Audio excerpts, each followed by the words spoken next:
సత్తా ఉన్నోడు ఎక్కడైనా దునియాలో ఎక్కడైనా బతికేస్తాడు అన్నది ఒక డైలాగ్ ఉంది. కాకపోతే టైం పడుతుంది కొంచెం. ఈ టైం లోపు మనం జాగ్రత్తగా చూసుకోవాలి.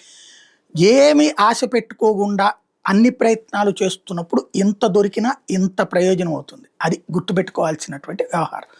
ఈ రోజులలో అది తెలియకనే చాలామంది ఏది అత్యంత అర్జెంటుగా నేను ఆ స్థాయికి వెళ్ళిపోవాలన్నటువంటి దాంతో బతుకుతున్నారు. బట్ ఇప్పుడు అమెరికాలో మనోళ్ళు ఉపాధి అవకాశాలు పొందారు, ఉద్యోగ అవకాశాలు పొందారు. ఇప్పుడు అమెరికా మనల్ని తొక్కేద్దాం అనుకుంటుంది, నొక్కేద్దాం అనుకుంటుంది. ఎందుకంటే వాళ్ళు ఒక్కళ్ళకి ఉద్యోగం వచ్చేటటువంటి చోట్ల మనోళ్ళకి 10 మందికి ఉద్యోగాలు వచ్చినాయి.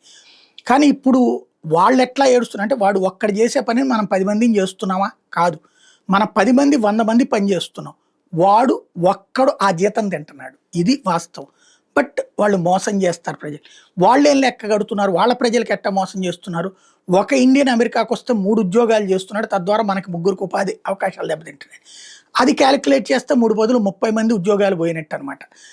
30 మంది బతుకుతారు మన వాళ్ళకి అన్నటువంటి.